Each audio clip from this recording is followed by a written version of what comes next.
coagule, se forma acá el suero y este suero lo sacamos, lo centrifugamos y en el sedimento podemos ver los parásitos. Y este es el exenodiagnóstico. El exenodiagnóstico es un procedimiento en el cual se utilizan vinchucas de tercer estadio, ninfas de tercer estadio, criadas en laboratorio. ¿Sí? Tienen que estar desde huevos hasta que son adultos, son criadas en laboratorio. ¿Qué hacemos con esas vinchucas? Se pone sobre el antebrazo de una persona, como está acá, para que esta vinchuca se alimente de la sangre. ¿Sí? Se supone que está absorbiendo gran cantidad de sangre, pero esta vinchuca está criada en laboratorio.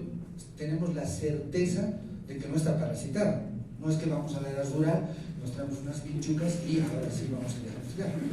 Podría haber el riesgo de que se contamine, ¿no? Un falso positivo, de pronto esa vinchuca ya estaba infectada y al paciente le decimos, usted tiene chagas, ¿no? Y vean cuál es la implicación de decirle a una persona, usted tiene chagas, porque esa persona puede pensar, y no me enfermaré más adelante de mi corazón, de mi estómago, de mi intestino grueso, de mi esófago, lo podemos traumar. Entonces esas vinchucas tienen que estar criadas en laboratorio, se alimentan y luego de unos 3 meses nosotros agarramos la vinchuca, con una pinza apretamos y hacemos que defeque. Estas heces las observamos al microscopio y en el microscopio podemos ver los tripomastigotes moviéndose. ¿Sí? Ese es el exenodiagnóstico. Entonces, reproducir de manera laboratorial el ciclo biológico. Entonces, acá se han podido percatar de que las pruebas de diagnóstico directo sí son recomendadas en la fase aguda y en la fase crónica son poco recomendadas. Ya han visto por qué, los porcentajes. Entonces, para diagnosticar, nosotros recurrimos a las pruebas serológicas. ¿Sí? Todo paciente en forma indeterminada, sí o sí hay que hacerle una prueba de diagnóstico indirecto. ¿Sí? Las pruebas rápidas son las pruebas de tamizaje que normalmente se utilizan en el programa. Si esta sale positiva, se confirma con las pruebas de ELISA, o IFI o HAI, y en estas, igual, sale una primera positiva, tenemos que confirmar con una segunda. Si la segunda dice positiva, entonces, esta persona tiene Chagas. Si de pronto la segunda sale negativa, entonces tenemos que recurrir a una tercera para terminar de confirmar si es negativo o es positivo. El diagnóstico molecular, ya saben, no se utiliza de manera rutinaria. Transmisión congénita. Tiene otro protocolo de diagnóstico. Acá está, esto es, ya ha nacido el bebé. ¿Sí? Esta es una imagen donde ahorita está el cordón, la pinza, agarrando el cordón, y ahorita estaría el médico esperando a que salga la placenta. ¿Sí? Es decir, ha nacido el bebé, hemos cortado el cordón, está crampeado, está con la pinza, y ahí está utilizando un tubo. Entonces está queriendo hacer la técnica de Stroh. ¿Sí? Nosotros, para hacer el micrométodo, utilizamos el capilar. Ese capilarcito, como es el hemos visto, se acerca acá el capilar, el tubo, se suelta un poquito la pinza y se absorbe las gotas que van a salir de la placenta. Y ese microtubo se centrifuga y en la unión del suero con el glóbulo rojo se observan los parásitos moviéndose. Entonces acá, si nosotros hacemos ese tipo de diagnóstico, entonces podemos decir, el niño que acaba de nacer, si encontramos los tripomastigotes, tiene Chagas y hay que hacerle tratamiento. ¿Sí? Ese es el diagnóstico con el micrométodo. Pero hay un pero no siempre podemos hacer esto, porque a veces no hay el microtubo, nos olvidamos, y a veces el niño nace en la casa y como es zona endémica hay que hacerle el control correspondiente, es decir, de pronto el niño solamente viene para la vacuna, viene 3 meses después para el control de peso talla. Entonces ahí podemos hacer el micrométodo o también recurrimos a hacer pruebas serológicas. ¿Se acuerdan en toxoplasmosis que utilizábamos la determinación de IgM y IgG? También en el niño, a los 6 meses, podemos hacer la prueba de ELISA y buscar IgM y IgG. De pronto solamente encontramos IgG a los 6 meses, porque la IgM ya saben desaparece rápidamente. 6 meses hay IgG, pero ustedes también ya saben, si encontramos IgM es que el niño tiene toxoplasmosis, porque la IgM no puede atravesar la barrera placentaria por su molécula que es mucho más grande. Pero si encontramos IgG, entonces 6 meses después tenemos que repetirle la prueba serológica y ver si los niveles de IgG han subido o han bajado. Si han subido, quiere decir que ese niño está con Chagas. Si han subido, está con Chagas. Si han bajado, quiere decir que era de la mamá y no ha ocurrido transmisión de Chagas. ¿Sí? Finalmente llega esto, el tratamiento. El tratamiento básicamente lo hacemos con benzimidazol, ¿sí?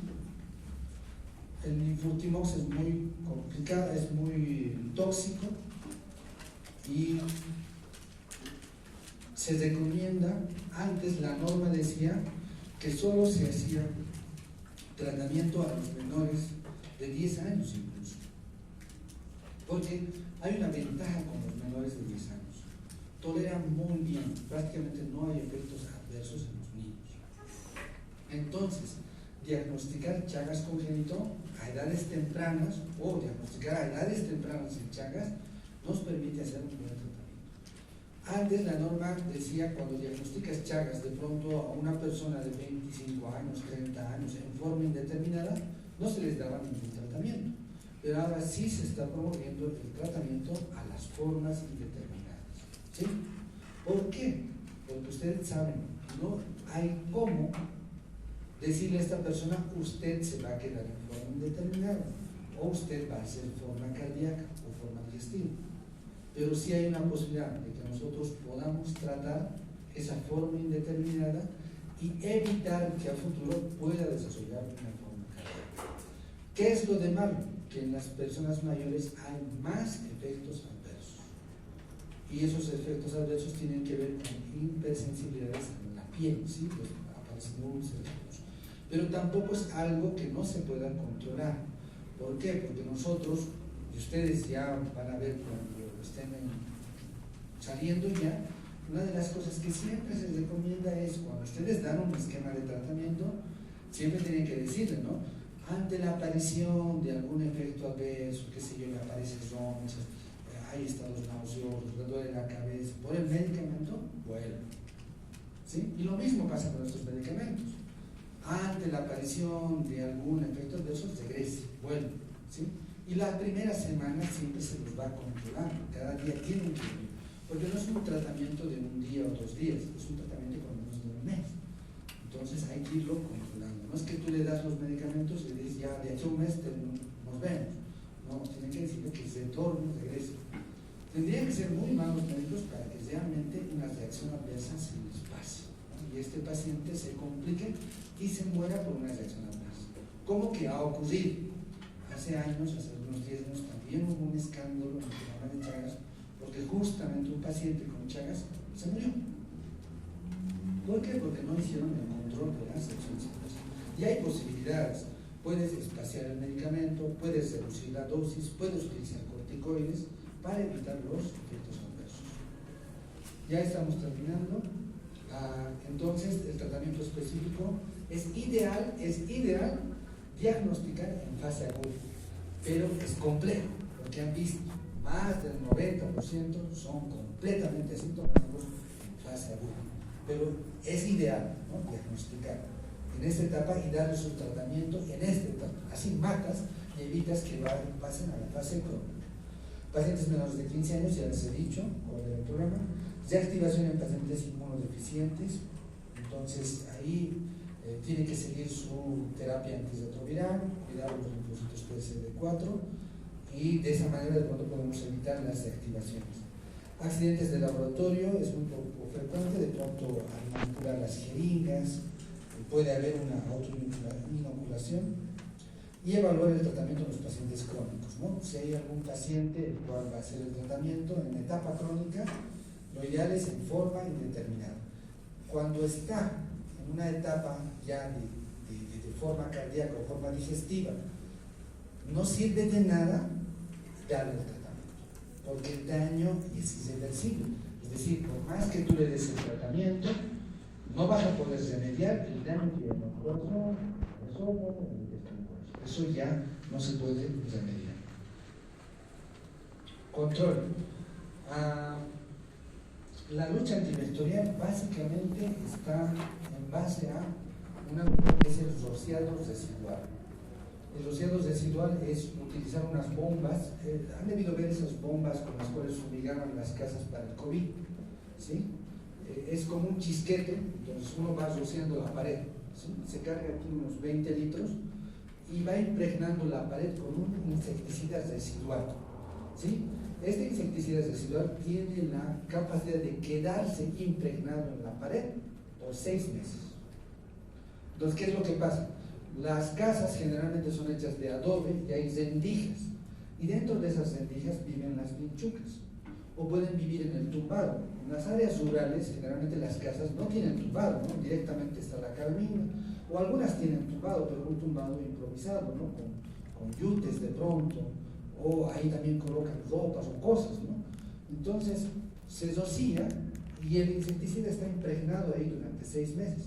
¿Qué es lo que pasa? La vinchuca sale de noche, no sale de día. La vinchuca es rastrera, es decir, se desplaza caminando.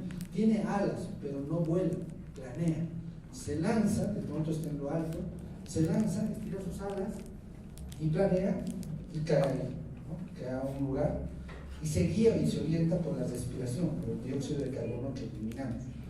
Entonces el rociado residual está impregnando la pared, la vinchuca sale, entra en contacto con el insecticida y se muere, se intoxica y posteriormente se muere, ¿sí?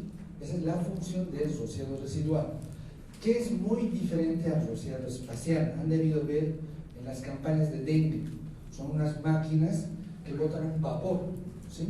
Ese vapor no tiene la función de rociado residual, tiene pequeñas micropartículas de insecticida que se chocan con el anófeles o el aedes y lo matan, así cuando está flotando el vapor, ¿sí? No tiene la capacidad de quedarse por 6 meses en el piso o en las cosas, ¿sí? Solamente el rociado residual. Entonces, en un año por lo menos se hace 2 campañas de rociado residual para poder eliminar a las vinchucas. El mejoramiento de la vivienda. En Chuquisaca, en todas esas zonas, en Tarija, Cochabamba, se ha invertido mucho en que las casas tengan este tipo de revoque, en base a esto. Entonces, cuando tú hacías todo esto, evitabas que en las rendijas, entre adobe y adobe, estén las vinchucas.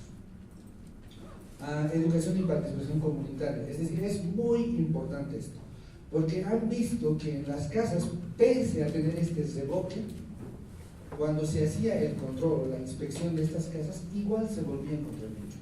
¿Dónde? Ropero, encima del ropero, cajones, cajas, cuadros, detrás de los cuadros, colchón, debajo del colchón, levantaban vinchucas, ¿no? En todo lugar, en todo sitio donde podía una vinchuca ocultarse, se podía encontrar vinchucas. Entonces, hace falta educación. Limpieza periódica, enseñar a la gente a limpiar todo esto. Alejamiento de corrales y gallineros. La doctora Durán les ha debido explicar, las gallinas no son reservorios, pero sí son una fuente de alimentación muy importante. Generalmente en la área rural está la casa y al ladito está el gallinero. ¿Qué es lo que pasa? La vinchuca vive y se alimenta de la gallina. No le da a la gallina chagas, nada. Se muere el trypanosoma cuando está ahí. Pero resulta ser que justo llega Año Nuevo, Navidad, matan a la gallina y las vinchucas se quedan sin fuente de alimentación. ¿Qué hacen las vinchucas? ¿Qué es lo más cercano? Viven al lado de humanos. Entonces, como su fuente de alimentación se ha muerto, las vinchucas atraviesan la pared, se entran por las narices y comienzan a alimentarse del otro, de los humanos, de nosotros. ¿No? Entonces, por eso tener los gallineros, los corales alejados de las viviendas. Vigilancia médica y control de la transmisión por vía transfusional. Es algo que se ha mejorado bastante, ya no hay mucha transmisión, o ya casi, yo diría, cero de transmisión por transfusión. Detección precoz y tratamiento de recién nacidos infectados. Es una de las cosas que se está fallando. Es decir, a toda persona proveniente de zona endémica, sí o sí se debería hacer el diagnóstico de Chagas. No está dentro de los protocolos. A toda mujer embarazada, por ejemplo, se le hace que examen general de orina, VIH, sífilis, ¿qué más se le hace? ¿No? Esos después no se le hace de manera rutinaria Chagas, y es algo que se debería hacer. Es decir, sigue siendo una de las formas de transmisión el Chagas congénito, ¿sí? Una cosa más, las medidas de profilaxis, lo último ya para acabar, no hay medidas de profilaxis muy efectivas, ¿sí? Se hablaba de los mosquiteros, pero los mosquiteros de pronto no nos sirven. ¿Por qué? Porque en las casas no, imagínense una casa de área rural, donde a veces el catre no es como el catre que nosotros tenemos. El catre a veces es hecho de adobe o de maderitas, y a veces no hay un colchón como tal, sino hay unos cueros, algunas camas. Tengan en cuenta que es calor, ¿no? Y debajo hay vinchucas. Si nosotros utilizamos un mosquitero, para malaria sí es efectivo el mosquitero, pero han visto que en malaria el mosquitero cae, ¿no? Cae. Cuando viene el anófeles se choca, se impregna y se muere. En cambio la vinchuca es rastrero, no es que va a volar y va a caer al mosquitero, sino puede caminar por abajo, subirse por las patas, subirse sin entrar en contacto con el mosquitero, picar y después salirse. Picar y defecar y luego salirse. ¿Sí? Entonces, para que sea efectivo, de pronto el mosquitero tendríamos que ponerlo debajo de los cueros o debajo del colchón, para que aparentemente sea efectivo. Pero aún así, si de pronto las vinchucas están ahí abajo del colchón, nada, van a salir, van a picar y se van a lograr entrar. Entonces te da una falsa seguridad esto de los mosquiteros. No funcionan los repelentes, porque un repelente, ¿cuánto cuesta? Por lo menos un repelente está 40, 50 bolivianos. Entonces, impregnarte todo. Vives en una zona endémica, todos los días gastar en eso, cuando la gente no tiene ni siquiera los recursos para comer bien. Entonces, peor decirles repelente. Utilicen camisa manga larga, pantalón largo, tampoco sirve, ¿no? Porque puedes dormir con pijama, pero la vinchuca camina, se entra por los talones, te pica y se va. Os va donde tu cara, te pica y se va. Nadie duerme con una máscara, te pica y se va. Entonces, medidas así efectivas son complejas. De pronto lo único sería seguir estas medidas generales de mejorar la vivienda, no criar animales dentro de la vivienda.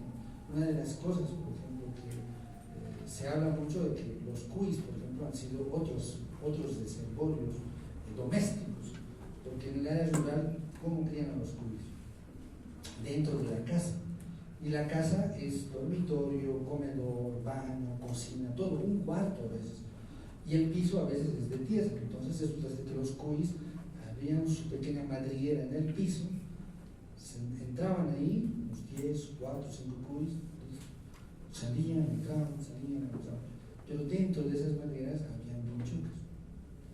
Y esas vinchucas, cuando uno mataba a los cuis, las vinchucas salían y se alimentaban de los humanos. Los perros, los gatos también son reservorios de la vinchuca. Entonces es muy complejo todo esto, ¿no? Entonces, no sé si tienen alguna duda. ¿Verdad? Ya, vámonos entonces.